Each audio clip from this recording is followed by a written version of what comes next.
दोस्तों आज आईपीएल के 44वें मैच मुकाबले में गुजरात टाइटंस का सामना दिल्ली कैपिटल्स से था। दोनों ही टीम के बीच यह मुकाबला अहमदाबाद के नरेंद्र मोदी स्टेडियम में खेला जा रहा है। वही दोस्तों जब टॉस की बारी आई तो आज दिल्ली की टीम गुजरात के खिलाफ टॉस की बाजी जीत गई और टॉस जीतकर पहले बल्लेबाजी करने का फैसला किया था। अब दोस्तों यह देखना बेहद दिलचस्प था कि क्या दिल्ली की टीम अपने पहले बल्लेबाजी करने के फैसले को सही साबित कर पाती है या नहीं। वही दोस्तों जब टॉस जीतकर दिल्ली टीम की तरफ से ओपनिंग में कप्तान डेविड वार्नर के साथ फिलिप सॉल्ट बल्लेबाजी करने आए तो गुजरात की तरफ से मोहम्मद शमी गेंदबाजी करने आए और मोहम्मद शमी ने शानदार गेंदबाजी करते हुए दिल्ली को शुरुआत में ही बेहद ही बड़ा झटका दे दिया। जी हां, मोहम्मद शमी ने फिलिप सॉल्ट को मैच की पहली ही गेंद पर आउट करके मैदान पर तबाही मचा कर रख दी। मोहम्मद शमी ने फिलिप सॉल्ट को डेविड मिलर के हाथों कैच आउट करवाकर उनकी पारी को शुरू होने से पहले ही खत्म कर दिया। आज फिलिप सॉल्ट खाता भी नहीं खोल पाए और इसी के साथ ही दिल्ली ने शून्य के स्कोर पर अपना पहला विकेट गंवा दिया। साथ ही दिल्ली के टॉस जीतकर पहले बल्लेबाजी करने के फैसले को गुजरात की टीम ने शुरुआत में ही गलत साबित कर दिया। दोस्तों यह तो सिर्फ शुरुआत थी, क्योंकि इसके बाद जो होने वाला था उसके बारे में दिल्ली की टीम ने कभी भी सपने में नहीं सोचा था कि आज उनके साथ कितना बुरा होने वाला था। दोस्तों पहला विकेट गिरने के बाद दिल्ली की टीम ऐसे ही सदमे में थी कि दूसरे ओवर में दिल्ली को दूसरा सबसे बड़ा झटका लग गया और वो भी कप्तान डेविड वार्नर के रूप में। जी हाँ, आपको बता दें दूसरे ओवर की दूसरी गेंद को हार्दिक पांड्या ने ओवर स्टेप कर नो बॉल फेंकी। इस पर प्रियम गर्ग ने शॉर्ट मिड विकेट पर शॉट खेला। तब प्रियम गर्ग ने वार्नर को रन के लिए कॉल किया लेकिन फिर खुद वापस लौट गए। तब तक नॉन स्ट्राइकर एंड पर मौजूद वार्नर हाफ क्रीज पर आ चुके थे और फिर क्या था, राशिद ने दौड़ते हुए विकेट के पास पहुंचकर वार्नर को रन आउट कर दिया और वार्नर को 2 रन बनाकर पवेलियन जाना पड़ा। दोस्तों वार्नर का यू रन आउट होना दिल्ली के लिए बड़ा झटका था, क्योंकि वे इनफॉर्म बल्लेबाज थे। वार्नर के रूप में दिल्ली ने 6 रन पर दूसरा विकेट गंवा दिया। दोस्तों वार्नर की जाते ही दिल्ली की टीम के विकेटों की झड़ी लग गई। किसी को समझ ही नहीं आ रहा था ये क्या हो रहा है, क्योंकि सामने शमी नाम का ऐसा खतरनाक तूफान आया जिसकी आंधी में दिल्ली की टीम पावर प्ले में ही उड़ गई। जी दोस्तों 1 नहीं 2 नहीं बल्कि पूरे 5 विकेट दिल्ली की टीम ने पावर प्ले में ही गंवाकर गुजरात के सामने घुटने टेक दी थी।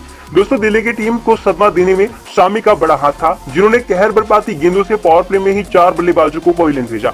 प्रियम गर्ग, रायली रूसो, मनीष पांडे और सॉल्ट जैसे बल्लेबाजों को आउट कर शमी ने दिल्ली की टीम को बड़ा सदमा दिया। दोस्तों टॉस जीतकर पहले बल्लेबाजी करने का फैसला दिल्ली के लिए भारी पड़ गया। अकेले शमी ने ही दिल्ली को पूरी तरह से फैला कर रख दिया था। दोस्तों शमी की घातक गेंदबाजी को देखकर कप्तान हार्दिक ने लगातार 4 ओवर गेंदबाजी करवा दी, जिसमें शमी ने सिर्फ 11 रन दिए और 4 विकेट अपने नाम किया। दोस्तों शमी की कहर से दिल्ली की हालत तो खराब हो गई थी। ऐसे में दिल्ली कैपिटल्स को सहारा दिया अक्षर पटेल और अमन खान ने। जी हां, दोनों बल्लेबाजों ने न सिर्फ विकेट गिरने के सिलसिले को रोका बल्कि 6वें विकेट के लिए 50 रनों की साझेदारी करके दिल्ली के स्कोर को 14 ओवर में 73 रनों तक पहुंचा दिया।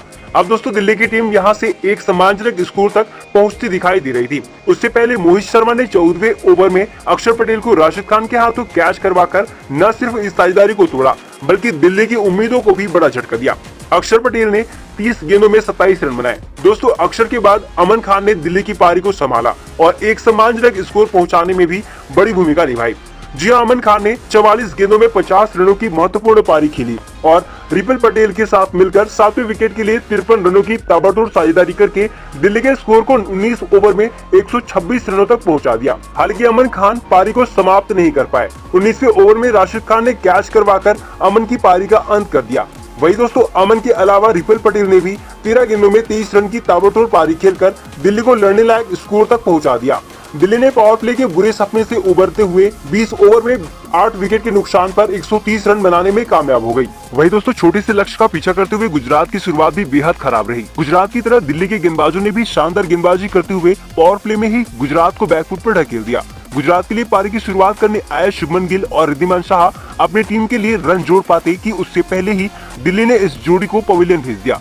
दोस्तों पहले ही ओवर में खलील अहमद ने रिद्धिमान शाह को परेशान किया और 5 गेंदों में रन बनाने का मौका नहीं दिया। वही अंतिम गेंद पर विकेट के पीछे कैच करवाकर शाह को आउट कर 0 के स्कोर पर ही गुजरात को पहला झटका दे दिया। दोस्तों पहले ही ओवर में विकेट गंवाने के बाद गुजरात की टीम प्रेशर में आ गई।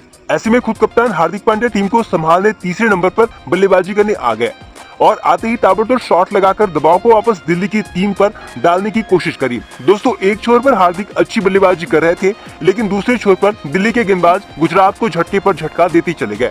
शाह के बाद तीसरे ओवर में टॉर्किया ने अपने पहले ही गेंद पर गिल को कैच करवाकर गुजरात को 18 रन पर दूसरा झटका दिया। आज गिल भी फ्लॉप रहे और सिर्फ 6 रन बनाकर चलते बने।